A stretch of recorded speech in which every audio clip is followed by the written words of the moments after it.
नमस्कार, आप देख रहे हैं न्यूज फाउंडेशन और मैं हूं सांत्वना आपके साथ। बिहार के मुख्यमंत्री नीतीश कुमार की चिंता इन दिनों बेहद बढ़ी हुई है, जहां ओवैसी की पार्टी AIMIM ने उनकी नाक में दम कर रखा है।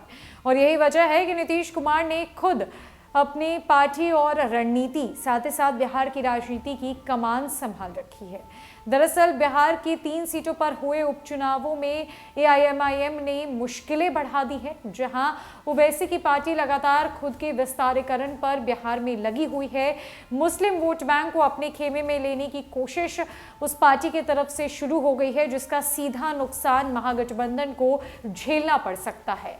जहां RJD A to Z की पार्टी की बात करती है, वही RJD का जो पहला एजेंडा है, यानी कि M+Y मुस्लिम प्लस यादव का समीकरण, उसके बिखरने का भी डर सता रहा है। और मुख्यमंत्री नीतीश कुमार के खेमे में जो मुस्लिम वोटर्स है, वो भी उनसे दूर ना हो जाए, इस बात की चिंता ना उन्हें रात को सोने देती है और ना दिन में जागने देती है। दरअसल बिहार की सियासत में असुद्दीन ओवैसी की party all India Majlise Ittehadul Muslimeen यानी कि AIMIM नीतीश कुमार के नेतृत्व वाले महागठबंधन की बेचैनी बढ़ाकर रखे हुए है।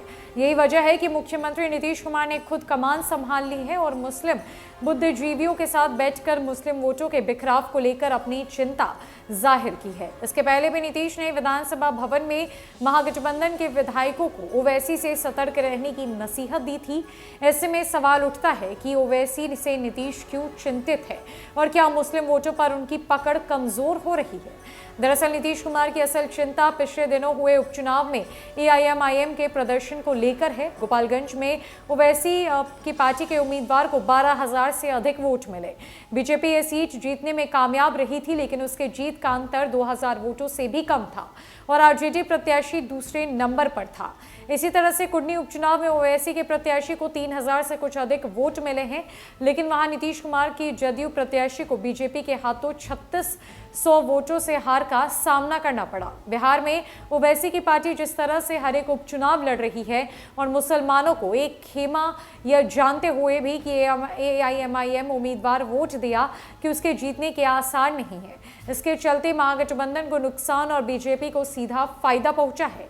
गोपालगंज और कुडनी की तरह आगे भी मुसलमानों का वोटिंग पैटर्न जारी रहा तो साल 2024 के चुनाव में महागठबंधन का सियासी समीकरण गड़बड़ा सकता है, क्योंकि 3 से 5,000 वोटों का अंतर हार जीत के लिए काफी है।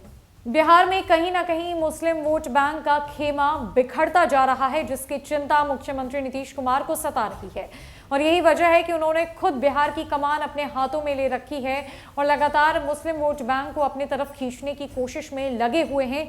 क्योंकि अगर ऐसा नहीं हुआ और जिस तरीके से बिहार के 3 सीटों पर हुए उपचुनाव के दौरान मुस्लिम वोटर्स ने वोट किया, तो 2024 का समीकरण महागठबंधन के लिए पूरी तरीके से गड़बड़ा सकता है और इसका भारी नुकसान तेजस्वी यादव और नीतीश कुमार को झेलना पड़ सकता है।